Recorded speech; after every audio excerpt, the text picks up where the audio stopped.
Bienvenidos a Memorias de un Redoble.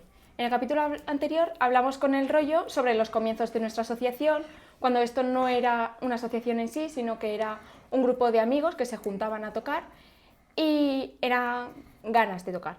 Y ahora queremos llegar a esos inicios donde se empezaron a hacer los papeles, donde empezaron a dar forma legalmente a la asociación y al grupo. Y para ello tenemos hoy a Fito, que ya teníamos un poco el espíritu de la gente y nos gustaría que nos ayudaras a entender el momento exacto donde se dijo vamos a hacer esta asociación y todos los trámites legales que nos llevaron hasta... Bueno, hacer la asociación surge un poco porque, bueno, en realidad yo tocaba en La Soledad y en aquel entonces, como bien os contó el rollo en el otro capítulo, pues participábamos en concursos de la mano de Pizarro, que su carácter, el carácter de Eduardo, es muy importante a la hora de que entendáis la naturaleza del tambor en Teruel. Eduardo entonces era un joven bastante, como te diría yo, vehemente, muy atrevido. Él y su cuadrilla eran muy divertidos y todo eso se contagiaba y empezaron a traer toques del Bajo Aragón que aquí no se oían, aquí era un auténtico tostón, ¿vale? Entonces, cuando Eduardo decide sacar la cuadrilla afuera, los primeros años ya los contó el rollo, que fuimos a concursos y tal, ahí es donde vimos cómo se hacían las cosas. Nadie nos enseñó a tocar y a base de mirar aprendimos todas las técnicas que luego incorporamos aquí, algunas les dimos nombre y con eso empezamos a enseñar. Por ejemplo, lo de los cierres, los repiques cambiados y todo este invento, nosotros los llamábamos así, yo no sé cómo se llamarán, pero nosotros determinamos una nomenclatura para las cosas para que fuera mucho más sencillo enseñar, ¿vale? Con una máxima que me ha guiado toda la vida, que es que si se puede hacer una cosa en un minuto, no le dediques dos. Entonces, como yo soy un vago por naturaleza, viendo que esas mecánicas se repetían y que en realidad con esas estructuras se podía hacer prácticamente todo, pues hicimos mucho hincapié en aquel entonces en aprendernos esas estructuras y luego transmitirlas, ¿vale? Entonces, en ese impasse es cuando Eduardo se va a estudiar fuera y la cuadrilla parece que se desmonta un poco, la cuadrilla de Teruel de la que os hablaba José Luis. Y yo decido tirar para adelante, pero yo en ese momento todavía soy menor de edad. Entonces, la primera vez que salimos a tocar fuera, consigo una subvención que tiene que ir a cobrar mi padre porque a mí no me la pagan. Y entonces es cuando coincide que dejamos La Soledad unos cuantos, porque, bueno, hay una anécdota ahí de, por ejemplo, en La Soledad la estructura de tocar era muy coñazo también, era muy estricta, muy militar, con 4 toques del Bajo Aragón, 4 te digo por decir algo, pero probablemente fueran 2, la palillera y imágenes en aquel entonces. Y en ese momento yo ya saco un toque y lo quiero incorporar a la formación. Los que entonces dirigen el grupo dicen que no, yo les meto, se la cuelo doblada y esta es la anécdota, porque al cabo de 2 semanas vuelvo con el mismo toque y les digo que me lo he aprendido en la Poladija. Y entonces les parece bien y lo tocamos. Y entonces dije, hostia, esto así no puede funcionar. Es decir, si hay gente que estamos creando, si hay gente que tenemos más iniciativa y aquí van a ser todo trampas y triquiñuelas para poder tocar otra cosa que no sea la lenta y la ligera, pues esto hay que cambiarlo, ¿no? Entonces coincide que nos vamos de La Soledad, formamos la oración del huerto, dejamos huérfanos a varios amigos en La Soledad y en ese momento también conocemos ya a gente pues, como José Julio o el hermano de José Luis, Jesús, Santi Dobón y todos pertenecen a otras cofradías, ¿no? Entonces, la manera de que no se quede nadie descolgado es hacer una asociación. Entonces, y poder cobrar subvenciones. Porque si para poder ir a tocar a un sitio tenía que ir tu padre para firmar los papeles, pues era un poco también. Entonces, de ahí sale lo de hacer la asociación, formalizarla. Formalizarla no costó nada, porque en aquel entonces, ahora la verdad es que tampoco está muy complicado, pero en aquel entonces era tan sencillo como ir a en aquel momento era la Delegación de Cultura, te daban unos estatutos que ya estaban rellenados y solo había que poner el nombre de la asociación y poco más, y con eso irte a Hacienda y te daban un CIF. Te quiero decir que en aquel entonces era probablemente mucho más sencillo que ahora. No había ningún trámite, lógicamente, a través de internet, era coger 4 papeles, rellenarlos y llevarlos. Eso sí, te contestaban cuando te contestaban, pero como tú ya tenías un CIF, pues ya podías pedir ayudas, podías pedir facturas, pues no sé. facilitaba todo mucho más. Entonces, los estatutos, ¿no reunisteis en un punto y dijisteis vamos a redactar estos estatutos? O sea, ¿os No, dieron hechos? sí, pero era lo común en todas las asociaciones, sí. Te quiero decir, a lo mejor de los estatutos de un equipo de fútbol a los de la Casa del Tambor, pues estaba, la diferencia eran, la terminología legal era la misma y la diferencia pues estaba en los objetivos de la asociación, el ámbito de la asociación, que eran 4 tonterías que rellenabas. O sea, nosotros, pues yo qué sé, objetivos de la asociación, pues enseñar a tocar el tambor y difundirlo. Y el del fútbol pues ponía enseñar a los niños a jugar al fútbol y marcar goles, yo qué sé. Te quiero decir que es que era, en realidad era un formulario que era, no conllevaba ninguna preocupación ni ningún problema, vamos. Y tampoco nos volvió locos a nadie, no estuvimos varios días pensando a ver qué le poníamos, sino que era un poco sota, caballo y rey. Te daban los papeles, los llenabas, los entregabas y a funcionar. Listo. Vale, ¿y había uno de vosotros que fuera como el precursor, el que dijera, venga, vamos, firmamos los papeles y tenemos ya la asociación? Bueno, ya te lo dijo el otro día José Luis, que yo siempre he sido más lanzado para estas cosas, pero no por otra cosa, porque a mí nunca me han dado pereza. A mí coger papelotes, ir de aquí para allá o ir a hablar con algún concejal, a mí eso nunca me ha dado pereza. Al revés, no sé, creía que era un poco la manera más rápida de hacer las cosas, ¿no? Entonces, como siempre lo he tenido asumido, no solo por la Casa del Tambor. Yo en aquel entonces ya era de la directiva del Ajo, cuando se funda la Casa del Tambor. Entonces, te quiero decir que no, yo estaba acostumbrado un poco a hacer eso. Y claro, pues a los demás también es cierto que si había uno que lo sabía hacer, ¿para qué te ibas a...? Quiero decir, tampoco era que se escogiera este es el que lo hace y él salía todo un poco así. Vale. Y de cara a hacerlo, ¿había algún tipo de miedo a que si creabais oficialmente una asociación cambiara la esencia que teníais de tocar? No, absolutamente. Al revés. El tema era intentar que lo que estábamos consiguiendo unos pocos se pudiera extender mucho. Es decir, era generalizar. Era probablemente todo lo contrario de lo que se ha interpretado en algunas ocasiones. Es decir, no se trataba de buscar grupos de élite o grupos de gente que tocara muy bien. Se trataba de enseñar a mucha gente para disfrutar mucha gente. Si tú en cualquier actividad de la vida pretendes disfrutar con un mogollón de amigos, tendrás que tener claro que habrá gente que tendrá mucho nivel y otros que no lo tendrán. Pero lo importante era intentar hacer coincidir eso, es decir, que llegara... Nosotros soñábamos con una rompida como las que habéis tenido estos últimos años. Bueno, soñábamos con más, pero bueno, las de estos últimos años han estado muy chulas. Pero nosotros soñábamos con algo como eso. Entonces, claro, algo como eso, con 20 que tocan muy bien, no. Entonces era un poco más, la filosofía era la contraria, mucha gente, y que participara todo el que quisiera. De ahí intentar enseñar, crear esas estructuras de los 4 o 5 movimientos de tambor para que la gente los aprendiera rápido y cundiera más. O sea, era un poco, todo iba encaminado en esa línea, ¿no? De que participara mucha gente. Y eso, y de no dejar a nadie atrás.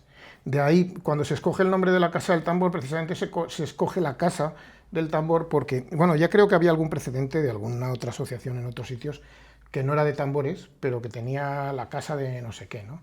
Y era como un poco la intención de abrigar en un sitio o en un entorno a toda la gente que compartiera eso, ¿no? Esa era un poco la idea. Entonces, cuando se escoge el nombre de la Casa del Tambor, se escoge por eso. Se escoge porque sea una cosa, pues eso, un hogar donde la gente vaya a hacer lo que le mola, ¿no? Entonces, claro, pues el nombre ya vino un poco determinando eso. Sí que es cierto que en aquel entonces, como ahora y como pasará siempre, cuando está del medio, y lo siento decirlo así, pero soy un poco burro a veces, pero me gusta decir las cosas claras. Sí, cuando está por medio de la Iglesia Católica hay muchísima hipocresía y hay muchísima tontería, de la que yo, por ejemplo, acabé harto hasta el extremo de dejar los tambores y dejar la Iglesia Católica. Yo apostaté a la primera de cambio. ¿Por qué te digo esto? Pues porque por la cara eran todo muy buenas palabras, pero bueno, José Luis también lo dejó entrever el otro día en su conversación, pues había más puñaladas que buenas palabras. Entonces había cofradías que prohibían venir a los niños, había gente que no quería que, yo qué sé, que se pensaba, bueno, yo qué sé, las tonterías típicas de la gente que no le apetece nada trabajar y que se lo hagan, pero que cuando lo hace otro le sabe mal, ¿no? Sí. Y a eso sumarle la hipocresía que tenía entonces la Junta de Hermandades, de la cual parte se ha liberado, pero que todavía queda ahí como un poco... Y ahora lo juzgo mejor aún, ¿eh? Antes lo sufría, ahora lo juzgo porque lo veo desde fuera. Entonces, pues se juntaba un poco todo eso, ¿no? Vale. Y mirando con perspectiva a la asociación, ¿crees que si nos hubiera dado ese paso de hacer los papeles y buscar la mirada de que todo tocara, o sea, de que todos pudieran tocar en tambor, crees que hubiéramos llegado en general, los que tocamos el tambor a como estamos ahora? No, no. Y te digo, además eso te lo digo categóricamente. No por una sencilla razón, porque el hecho de formalizar la asociación nos obligó a dar un paso más. Es decir, ya no valía hacer lo que nos daba la gana y quedar a echar 4 cervezas en la ermita. Si te llamaban para tocar a un sitio, te obligabas tú un poco a... Es decir, tener detrás el nombre de una asociación ya no te permite tantas lindezas de hacer lo que me dé la gana, ¿no? Claro. Entonces controlabas un poco más. Según a qué foros te llamaban a tocar, pues sabías que te podías pasar más o menos. Sabías dónde podías, o intentabas saber, porque joder, nos conocemos todos, tampoco acertábamos siempre. Sí. Pero había sitios donde sabías que podías ir con 5 cervezas y a otro con 2, ¿no? Y entonces, pero el hecho de llevar de encima un nombre que ya no es el tuyo, ya no es Fito, ni El Rollo, ni Santi, que ya es una asociación, quieras que no, te obliga un poco a tratar las cosas con un poco más de cuidado y de respeto. También la influencia de los primeros años del Bajo Aragón nos enseñó muchísimo, sobre todo los que estábamos entonces, que éramos como muy a comernos el mundo, pero de repente te das de narices con una tradición que tiene cientos de años y donde sin que nadie diga nada todo funciona, ¿no? Y entonces eso te hace un poco, bueno, pues hasta va marcando límites, ¿no? Es decir, el contacto con el Bajo Aragón marcó límites y nos abrió muchas otras puertas, las cosas como son, pero te das cuenta de que no todo vale, ¿no? En el caso del Bajo Aragón era evidente. Yo creo que los primeros años aprendimos más, sobre todo de las formas de tocar. El estilo de Teruel yo creo que surge más de lo que vimos en los concursos de Zaragoza que de lo que aprendimos en el Bajo Aragón. Sí. Me refiero a la técnica, ¿vale? En cuanto a la técnica, la forma de mover las manos y todos los recursos que se utilizan. Pero sí que es cierto que la realidad gorda te la pone la tierra baja. Vale. Entonces, partimos de que ya tenemos la asociación creada, la idea base de que todos aprendamos a tocar bien, siguiendo unas estructuras, y tenemos el nombre, los estatutos, y empiezan a aparecer pues nuevas necesidades. Entonces, partiendo de la imagen de cómo era la ciudad, ¿cómo nos la explicarías para resituarnos un poco? Nosotros, mira, jugábamos con una ventaja que ahora no tenéis la gente joven, y era una ventaja que ahora cuando te la diga me vas a decir, pues vaya ventaja. Jugábamos con la ventaja de que yo cuando empezamos a tocar el tambor, bueno, yo creo que José Luis es un poco más joven que yo, pero creo que todavía vivía Franco, y el ocio no era el que de ahora, no valía todo, no te podías ir por ahí, ni menos con 15 años. Entonces, ¿qué ocurría? Pues que nuestras madres y nuestros padres nos dejaban ir a tocar el tambor porque estaba asociado al hecho religioso, era mucho más, ¿cómo te diría yo? Se veía con mejores ojos que otros ocios, ¿no? Se veía con un buen ocio el fútbol, otros deportes la gente les daba igual, porque el que se veía en la tele era el fútbol. Pues con esto de los tambores pasó un poco como entre que era desconocido, que sí que es cierto que todo el mundo hablaba de la ruta del tambor, pero nadie la conocíamos. Y eso lo tenemos que reconocer todos, te quiero decir. Cuando llegamos allí todos, yo creo que todos nos llevamos el mismo impacto positivo y muy potente, ¿no? La carga de energía que hay allí, lo que te decía antes, te pone en tu sitio, ¿no? Pero es que no teníamos otro ocio en el que te dejara salir tu padre un día entre semana a las 7 de la tarde o a las 8, ahí te toca el tambor. Y luego no teníamos competencia, no estaba la competencia de la Play, no estaba la competencia de los móviles, no estaba la competencia prácticamente de ninguna cosa, de ninguna actividad que pudieras hacer en común. Claro, te ibas a ensayar con los colegas, al principio de muy pequeños, pues lógicamente sin cervezas y sin nada. Y luego cuando ya estás acabando la adolescencia, empieza la juventud y te puedes echar unas galimbas con los amigos, no teníamos otra competencia de ocio, ¿sabes? No había en Teruel algo que pudieras decir, es que, no sé, voleibol, no había. Lo que se te ocurra de que, si ahora empezáis a decir cosas, yo os diré, no había. Y en algunas te diré, no te dejaban, porque es que era así. De hecho, en las primeras reuniones que nos juntábamos a lo mejor de más pequeños a tocar en el Chorrillo y tal, pues alguna vez venía la Guardia Civil a ver quién eras y qué hacías. Te quiero decir, los tiempos no eran lo que son ahora, ni muchísimo menos, y esta capacidad de hacer lo que te da un poco la gana no existía ni de coña, vamos. Entonces, bueno, también es cierto que había mucha carestía, tambores apenas había, entonces los tambores estaban en manos de las cofradías. Cuando desde la Casa del Tambor decidimos comprar aquellos primeros tambores, que eran espantosos, por cierto, espero que los hayáis quemado. Pues no sé cuáles son. Bueno, si está el grande no los habrá quemado, pero yo los hubiera quemado. eran horrorosos, complicadísimos de arreglar, nunca se afinaban bien, pero bueno, eran los que pudimos pagar. Y entonces eso abría la puerta a que gente probara y tocara. Si no, tenías que ir a muerte a una cofradía y que te dejaran un tambor. O comprártelo, que en aquel entonces, claro, yo qué sé, si era complicado que tu padre te comprara una guitarra, porque todos te decían lo mismo, hombre, y si luego no, que esto te cansarás en 3 días, ¿no? Pues no te digo un tambor. Entonces, eso sí que abrió la puerta a que participara más gente, que era la clave de la historia, ¿eh?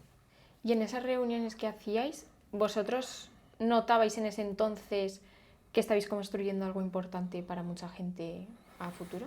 Vamos a ver, no es que, yo no sé si lo notábamos o no, disfrutábamos muchísimo, pero sabíamos que lo que estábamos haciendo molaba y que cada vez le molaba a más gente. Entonces, ¿cómo te diría yo? Yo en todas las cosas que me embarcan en la vida, aplico el método de la locomotora. Es decir, hay un objetivo y la locomotora va para allí. El que quiera que suba y el que se canse que se baje, pero el objetivo tiene que estar claro y la máquina tiene que funcionar. Entonces, cuando tú vas, en este caso, por ejemplo, cuando arrancamos con las primeras cuadrillas a tocar y tal, cuando empezamos a enseñar a los pequeños, cuando la primera cuadrilla infantil fue a Híjar y tal, veías que eso era exponencial, o sea, que iba creciendo. Y no iba creciendo el número, que también, que era importante, porque ya te digo que nosotros lo que pretendíamos era una participación mayoritaria de la gente, pero también crecía la calidad. A más números de personas y si les dedicas tiempo, pues lógicamente la calidad iba aumentando. Entonces sí que te dabas cuenta de que estabas haciendo algo bien. No sé si éramos muy conscientes de hasta dónde podía llegar. Yo sí que tenía claro que lo que soñaba era con lo que hay ahora, que haya 8 cofradías, pero que haya 8 cuadrillas laicas, ¿no? Yo entendía el tambor más así, más lo que hay ahora, ¿vale? A lo mejor no sé, con matices, ¿no? Porque cuando siempre corremos el riesgo de que cuando las cosas o las tradiciones o las costumbres o los orígenes no se explican bien, siempre corremos el riesgo de por querer correr mucho pasar por encima, como un elefante en una cacharrería, ¿no? Entonces sí que he detectado comportamientos o situaciones, incluso toques que yo no hubiera tocado nunca, ¿vale? Incluso nosotros que éramos una cuadrilla de majaderos, hubiéramos puesto freno en algunos momentos, ¿no? Pero también es cierto que nosotros lo tuvimos fácil en ese sentido, es decir, nuestra vida era muy fácil que fuera aquello, es que no había otra cosa. Y nosotros, la gente que estábamos en el tambor, que poca gente le pegaba al deporte, te quiero decir, era un Teruel muy distinto, era un Teruel, pues, jolín, pues hace 50 años casi. Entonces ni había las opciones ni las posibilidades.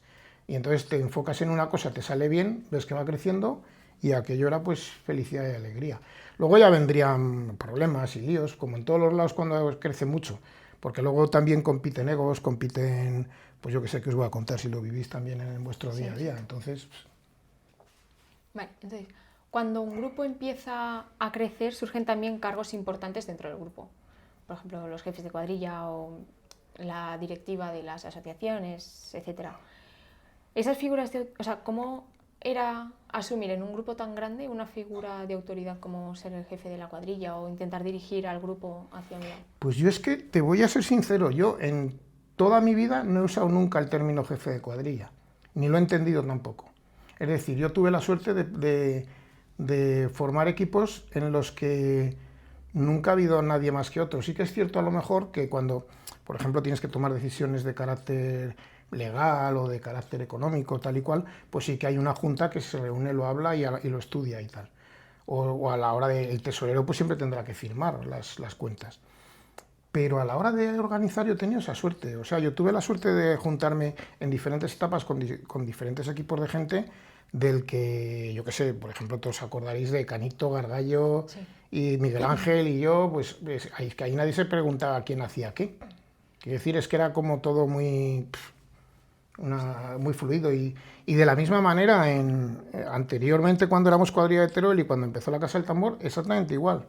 Yo recuerdo una noche que acabamos de tocar un Jueves Santo y se le habían roto la sangre todos los bombos y acabamos en la zapatería de Manolo Hinojosa pues 8 o 10 de distintos padres y madres allí, cada uno, casi todos éramos de la Casa del Tambor, pero había gente que no, arreglando bombos y nadie puso ni hizo una llamada de teléfono 20, fluía todo como muy...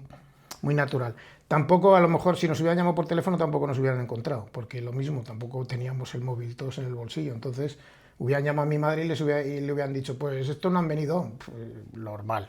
Pero bueno, que fluía todo más. O sea, esos términos, yo sí que odiaba el de cabo, ¿sabes? De hecho, en una de mis cabezonadas, cuando yo estaba ya bastante tenso con la organización eclesiástica, se empeñaron en decir cabo en una mal llamada retreta también. Y a mí ya entre lo de la retreta y los cabos me estaban... Y yo no salía a recoger nada, hasta que no me llamaron por mi nombre. Y dijeron, bueno, me miraban y el cabo de la oración del huerto, cabo ni pollas. Y no quise salir. Y cuando me llamaron por mi nombre salí, lo recogí, volví. Y luego al final me decían, ¿pero por qué no salía? Y dijo, porque esto no es la mili, tío. ¿Qué estáis diciendo aquí de cabos y tal? Que bueno, que también es verdad que eres joven y ahí lo tomas así. En realidad aquí sí se empleaba esa terminología es porque todo el mundo que había tocado antes que nosotros venía de formaciones militares o de la OGE o de, bueno, no sé, yo siempre recordaré cuando era muy pequeño, que es lo que a mí me llevó a intentar entrar en una banda, que entonces eran bandas, fue la sangre, la cofradía de la sangre entonces tenía un cabo que se llamaba, jolín, espérate, que ahora no te lo diré. Ahora me acordaré. Y la huerta con el que todavía tengo muchísima amistad y mucho cariño. Este hombre pues venía del ejército, montó una banda tremendamente militar, llevaban el paso como los soldados, cambiaron toda la uniformidad, que entonces en aquel entonces, otra cosa que también hay que sacar a colación, ¿no? El uno llevaba una túnica por aquí que le había dejado su abuelo, el otro una de un primo suyo de no sé dónde, que le colgaba por aquí, bueno, era un poco así. Entonces apareció esta gente con todo uniformes nuevos, con galas que entonces no se llevaban, y bueno, era todo muy militar, ligera, lenta y 4 toques de corneta, pero a los zagales de aquel entonces nos dejó flipados, porque era una cosa diferente, ¿no? Y, bueno, diferente, bien hecha, ¿sabes? Porque en realidad muchas veces nos confundimos a la hora de valorar las cosas, porque hay cosas que nos pueden sonar bien, a lo mejor no están bien hechas, pero cuando ves una cosa bien hecha, todos nos damos cuenta y dices, jo, está... Y en ese caso, en el caso de la huerta con la sangre fue así. Y ese es el que nos abrió a muchos las ganas de tocar, de mi generación me refiero, de los que hemos nombrado, del rollo y compañía. Pero bueno, ya te digo, era todo un poco... Esa era un poco la dinámica que había entonces. Romper con todo aquello y romper con lo militar y bajarlo al mundo de los vivos, pues costó. Costó y bueno, y aún cuesta. Yo creo que aún habrá alguno que ponga velas negras cuando ve mi foto, o sea que, pero bueno, me da igual. Vale. Sabemos que para los 90 se creó una macroescuela, se empezó a apuntar todo el mundo y había un montón de gente apuntada para aprender a tocar el tambor. Sí, pero no, yo no lo llamaría macro. Y bueno, te voy a decir por qué. Era macro en ilusión y era macro en casi todo, pero en medios no. Es decir, yo recuerdo, aquí abajo en los sótanos hacíamos turnos con los tambores que teníamos y a lo mejor en la escuela duraba 3 horas, con turnos de 40 minutos, de media hora. Y estaban siempre los tambores ocupados, pero la realidad es que teníamos 6. Quiero decir, que sí que era... La primera era macro con ilusión, luego ya, hasta que de verdad se pueda considerar que había una escuela potente, y no una, porque ya entonces ya hay varias, pues sí que pasa un tiempo. Pero los orígenes fueron duros, pero los duros no, también es duro, como te diría yo, duro porque te cabreabas porque no tenías medios, pero nos lo pasábamos pipa, es decir, estábamos ahí bajo dando clase y acabamos con la cabeza loca, pero es que, claro, 6 tambores metidos en un cuarto como este, de gente que encima está aprendiendo, pues era infernal. Claro. Pero si tenían que ser 6 y otros 6 y otros 6 para que al final vinieran 24 a dar clase, pues lo hacíamos así. Entonces, era macro de ilusión, pero hasta que llegó la escuela potente tardó. ¿Y cuánto tardó más o menos en llegar a esa escuela? Cuando llega a la escuela de la Casa del Tambor, yo no estoy en la Casa del Tambor, yo ya tengo tengo la formación, estoy trabajando en la formación de la oración del huerto y es cuando tengo allí la escuela en la que en aquel entonces llegamos a tener 130 chavales. Entonces sí, pero bueno, en ese momento además es que ya empezaba a vislumbrarse, pese a bueno, pues a toda la historia, la leyenda negra que ha habido y todo el rollo este, pero es que era a lo que se iba, te quiero decir. Desde un principio el tema era que participara más gente, que hubiera más escuelas, que la gente aprendiera a tocar. Entonces, vamos a ver, que eso sea, que el abanico se vaya abriendo y que de ahora, por ejemplo, te encuentres 10, 12 formaciones, gente que tiene varias escuelas, pues coño, es lo que queríamos en ese momento. Es decir, que la forma de llegar a lo mejor ha sido más abrupta o ha tenido altibajos o tropezones, pues como en todas las relaciones humanas, claro que sí, pero ahora mismo estamos yo creo que en un óptimo bueno, en un óptimo de buen, además, quiero decir, todas aquellas historietas ya afortunadamente se han olvidado y la cosa yo creo que ahora entre todos vosotros fluye de otra manera, ¿no? Y me parece genial, o sea, que es a lo que se tenía que ir. Vale. Luego, aparte del grupo de la escuela, había un grupo de gente que sabía tocar bien, que iba a concursos, iba a tal. Porque era importante cuidar el acceso. O sea, nos han contado que había que hacer un examen o una especie de examen para entrar. No, Pues, que yo sepa no. Que no sé, y te voy a decir por qué, porque yo la primera vez que intenté tocar el tambor fue en La Sangre y no pasé el examen. No, digo en la casa. Ya, pero te quiero decir vale. que yo siempre he sido reacio a todo eso, o sea, yo nunca he hecho una prueba a nadie, jamás. Hemos tocado y lo que pasa es, sí que es cierto, que cuando en la Casa del Tambor, ese problema, por ejemplo, no lo vimos venir. Cuando en la Casa del Tambor tú tienes una cuadrilla en la que ya hay 30, dices, jolín, más no puedes meter en el callejón. Sí. Entonces hay gente que te das cuenta de que no tiene acceso a eso, y entonces es cuando se forma la de la ermita, que era la otra cuadrilla, que no era ni mejor ni peor, era la que no cabía. Entonces, claro, que la otra funcionara o tuviera más éxito a lo mejor, no te digo que no, pero también la otra la componíamos gente que llevábamos tocando juntos 15 años. Por mucho que afines una cuadrilla, si es nueva y pretendes sacar toques nuevos y pretendes afinar a la gente que no se conoce, hasta que llegues a un nivel de complicidad simplemente, o a la hora de las velocidades, por ejemplo, bastaba mirarte a los ojos de otro para que todo acelerara, o hasta que llegas a esa complicidad es normal que la otra no funcione igual, porque era nueva, ¿no? Pero no porque fueran mejor ni peor. Lo que pasa es que sí que efectivamente comportaba ese riesgo y nadie lo teníamos contemplado. Cuando aparece la cuadrilla de la ermita, a todos nos quedamos así como un poco descolocados, ¿no? Joder, que estos quieren tocar, fenomenal, ¿no? La primera opción, coño, si es lo que queremos, que haya más cuadrillas. Pero luego dices, coño, ¿y ahora esto cómo lo encajo yo en...? Y eso sí que nos descolocó, pero fenomenal. Vale, entonces la diferencia que había entre las dos agrupaciones en sí era la afinidad que teníais entre vosotros mismos. No, que una ya llevaba hecha mucho tiempo, sí, exacto, y la otra era de gente que se iba a... vamos a ver, de lo que fue la primera cuadrilla de Teruel, ya estábamos la mayoría. Claro, esa mayoría se va sumando gente que se va incorporando, además, incorporaciones que se van dando de casualidad, es decir, nosotros íbamos a la ermita y venían el grande y su hermano, pues se meten, sí, que nadie les dice, ni les hace examen, ni les pregunta, pero venían siempre, pues si están siempre allí, al final acaban tocando. Claro, ¿dónde estaba el límite? No estaba ni en la calidad ni en otro tipo de valoraciones. Estaba en que llega un momento que en la ermita estamos ensayando 50. Y aquí, ¿qué hacemos? Entonces surge la otra, pero no es una cosa de calidades, ¿sabes? A lo mejor en algunos momentos pues pudiera ser que si había algún hueco, pues a lo mejor inconscientemente busques a alguien que toque mejor o que toque más afín a ti, sí, ¿vale?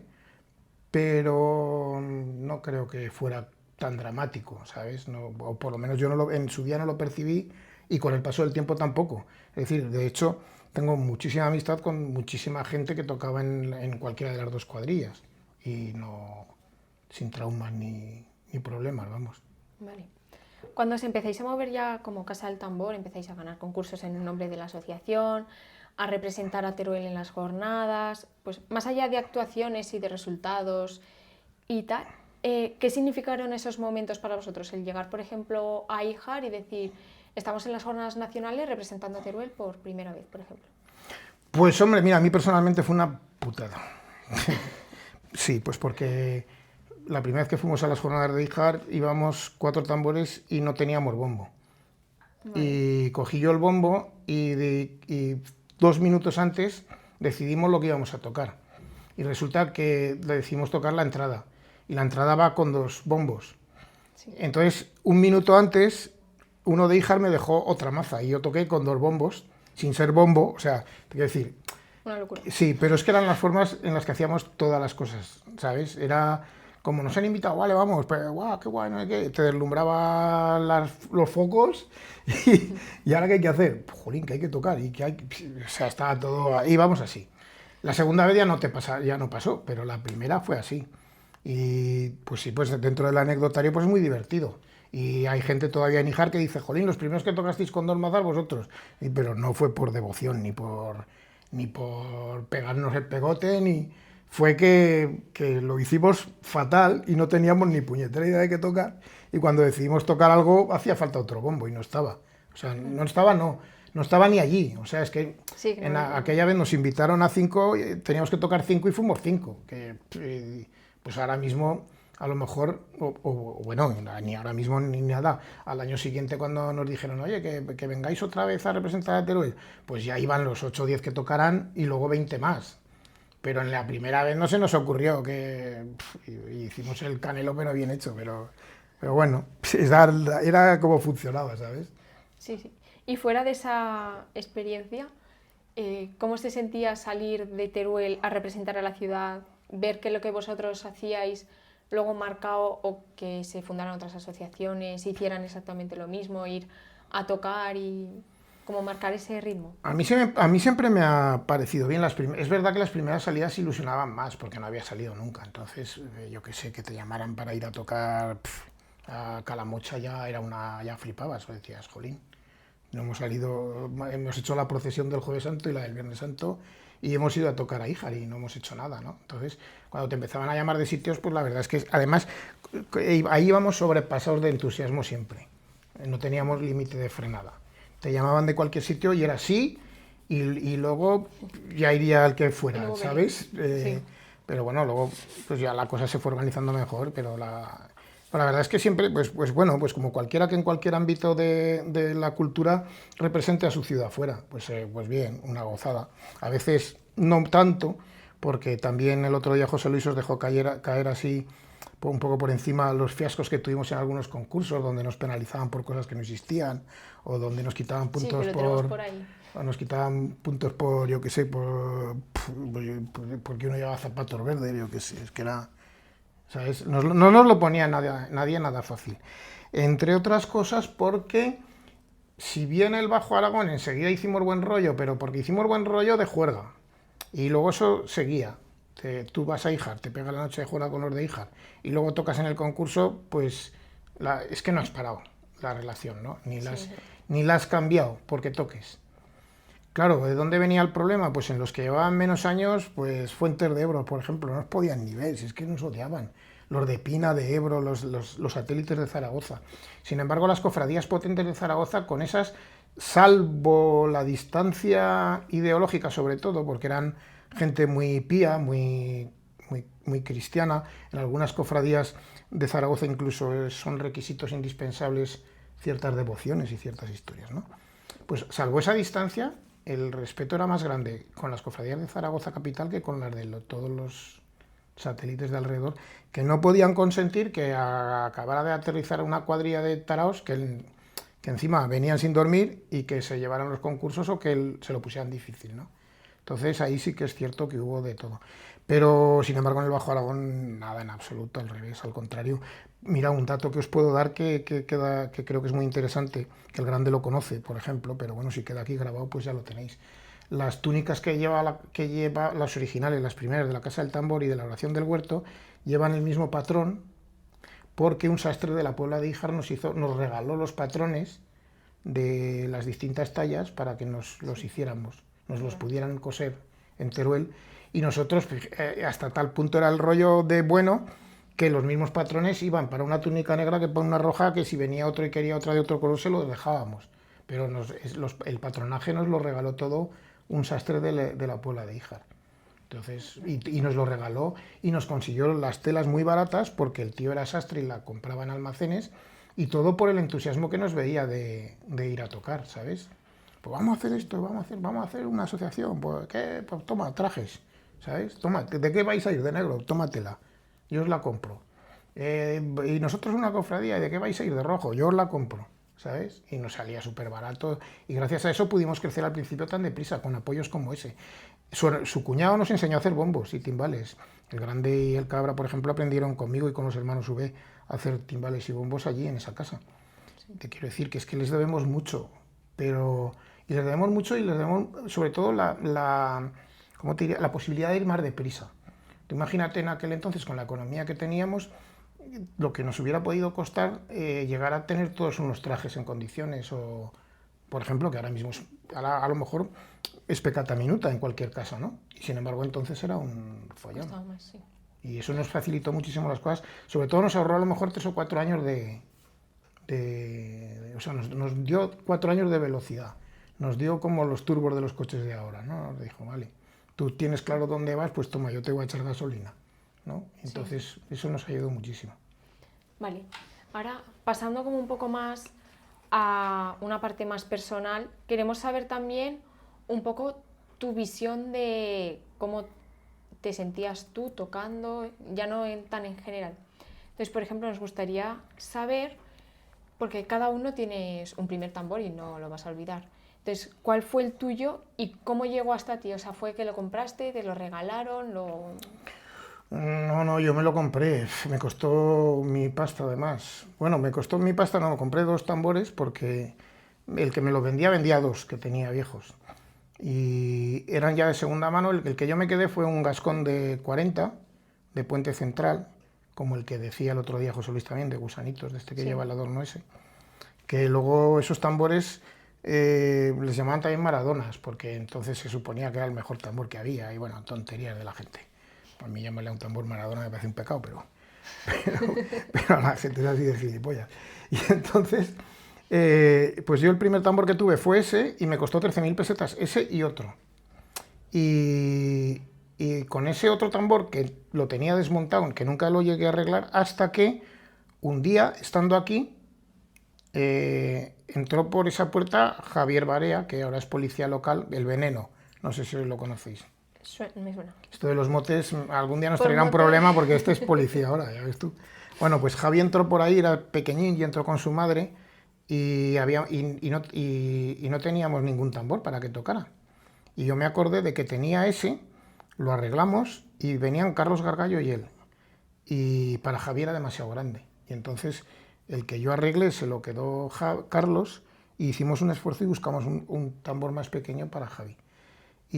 Pero si no ese tambor, pues a lo mejor ahora estaría desmontado, ¿sabes? Y el otro, el que sí, o sea, te digo, los compré a los 2 a la vez, 13.000 pesetas de segunda mano, con lo cual ese tambor, pues si lo compré hace 30 y 40 años también, y ya era de segunda mano, y yo lo compré un poco rayado, pues que tenga ahora 60 años o una cosa así ese tambor. En aquel entonces me costó 13.000 pelas los dos, y pues era pasta, era bastante pasta. Sí, sí. Y luego, de cara a cuando empezaste a tocar, ¿quién fue la persona o las personas que te enseñaron a tocar? Pues mira, yo tengo un referente muy importante con un tipo que le llamábamos Pipe, Jesús Felipe Benedicto Rodríguez, me he acordado, mira, del todo el nombre, y eso que es divertido. Y este simplemente es el que, cuando Pizarro estaba buscando gente para la cuadrilla esta de Teruel original, este es el que un día me cogió y me dijo, hazlo así y redoblarás con las 2. Y esa es la única clase de tambor que me han dado a mí en la vida. Y le agradecí porque en aquel entonces, que también os lo dijo el otro día José Luis, te cogían, te clavaban el tambor, ni póntelo así ni asá. O sea, como te caiga, sí, si te va larga la correa te apañarás, y ligera y lenta.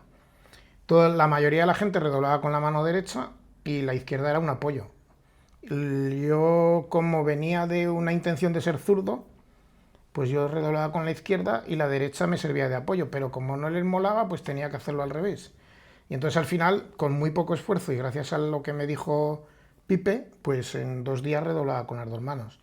Que entonces era una flipada, o sea, te quiero decir, lo que ahora hacéis todos es que era, y bueno, yo me fui a mi casa y no dormía, redoblo y la pegó, hostia. Y la peña flipaba, hostia, tío, que redoblas de puta madre con las 2 manos. Y yo, sí, sí. Wow.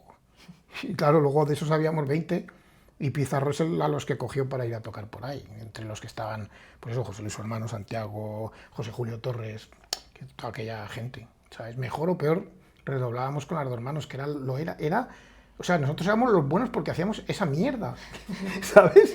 Sí. O sea, que ahora, si os imagináis, no sé, es que intentar retrotraeros en el tiempo y que tuvierais que olvidar todo lo que sabéis del tambor y solo os quedarais con y, madre mía, Dios, os moriríais, os tiraríais por las ventanas. Pues seguramente. Sí, seguro, ¿no? Seguro. Horroroso. ¿Y tienes, aparte de estas que nos has contado, alguna otra anécdota más de esos principios en la asociación?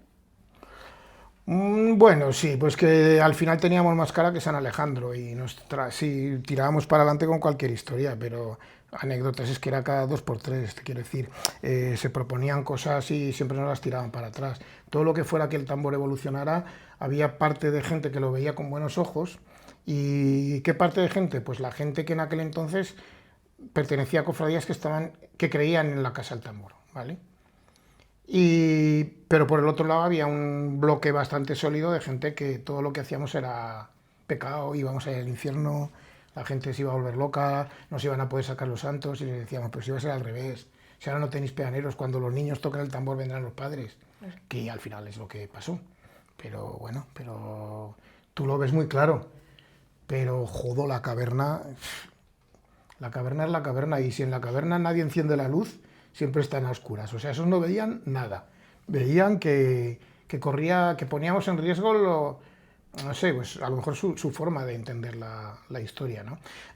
Yo desde siempre, siendo absolutamente ateo, como te digo, siempre he entendido que tiene que haber un equilibrio entre lo cultural y lo racional, o sea, y lo espiritual o lo eclesiástico, ¿vale? Y yo siempre lo he intentado mantener o lo he mantenido. Por mi parte nunca habrán tenido queja. Eso sí, cuando se ponen duros, jodo. Ya a nosotros nos han prohibido hacer cosas que yo creo que ahora mismo la gente agradecería, como por ejemplo una procesión solo de tambores. Y esto se propuso ya hace 20 y tantos años y con el vicario delante nadie nos profirió insultos muy gordos, pero al salir por la puerta sí. Algunos nos llevamos a casa para nuestras madres bonitos obsequios, ¿sabes? Entonces, Sí. en fin.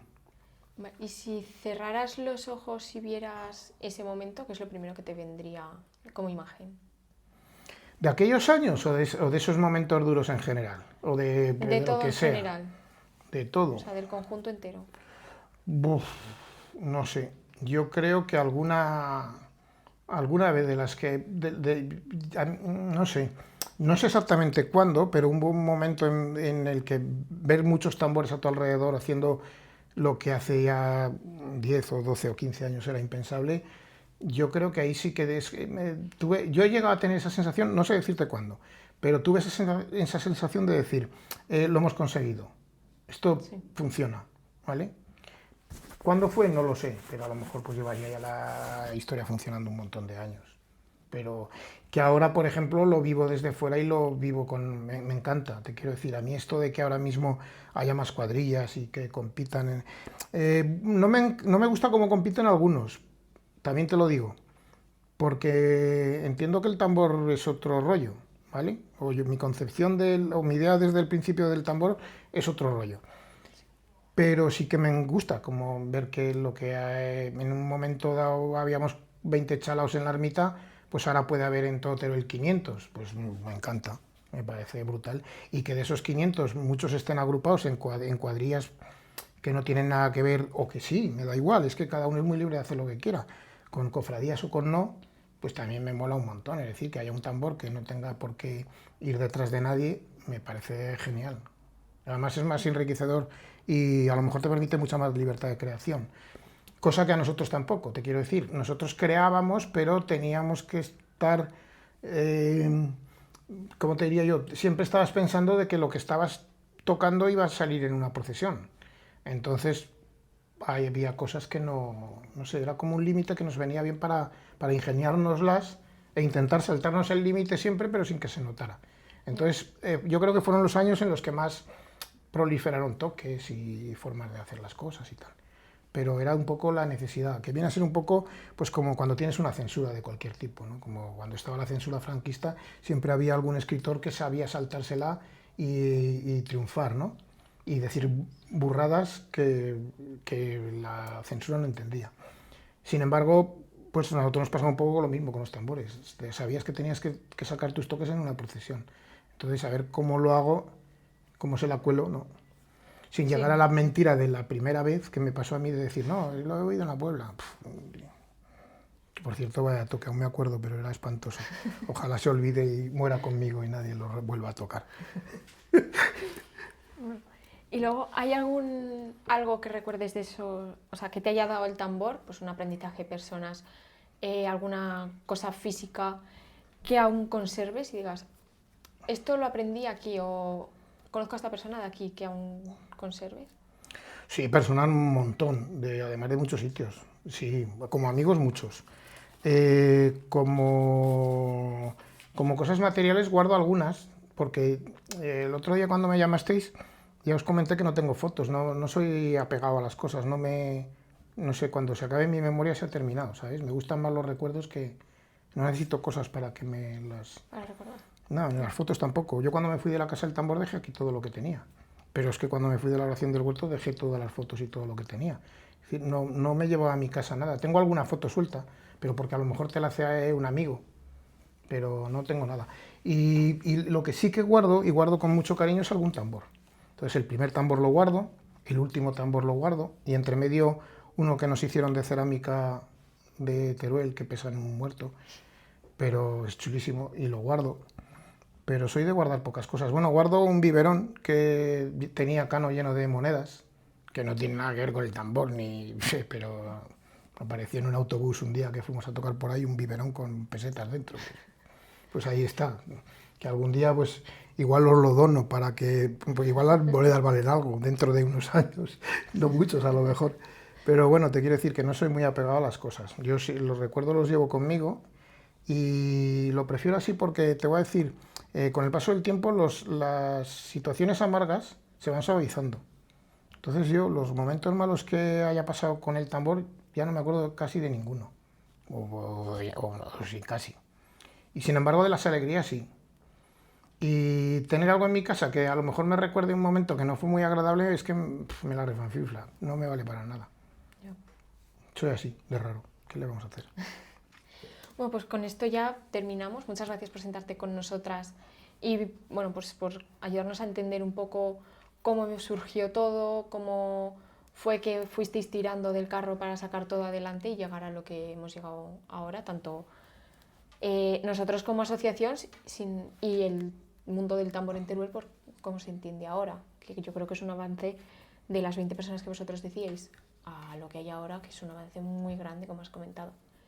Pues yo estoy muy agradecido a que me hayáis llamado, porque además ponemos en valor a una gente que, entre otras cosas, si tuvimos alguna virtud gorda, fue que más cabezotas que nosotros no había nadie por alrededor. O sea, ni en Teruel ni en los alrededores. Entonces, cuando nos metimos en la cabeza que esto salía, porque nos lo pasábamos bien, ¿eh? Que no, es decir, el pago de esto tengo un amigo mayor, que os voy a dejar la frasecita porque os va a gustar un montón, que a todas estas cosas que hacemos por amor al arte, en la que no te llevas nunca un duro, le llama negocios del alma. Y entonces nosotros asumimos hace muchos años que esto era un negocio del alma y nos íbamos a casa muy bien pagados todos los días. Entonces, cuando uno se va a su casa con el alma enorme tocando el tambor, por ejemplo, pues felicidad. Pero eso sí, como tampoco nos apetecía que esto lo siguiera disfrutando más gente, pues a base de cabezonería, pues se consiguió, pero bueno, y de casualidades, también es verdad. Bueno, pues entonces gracias a la cabezonería y a esas casualidades Sí. que nos han llevado hasta aquí. A vosotras. Y bueno, y a vosotros que estáis ahí escuchándonos en los episodios que estamos haciendo, por daros la tabarra. Y bueno, ya hemos hablado un poco de ese crecimiento, de cuidar lo que importa, que no podemos olvidar que va a haber gente que va a seguir con lo que tenemos ahora.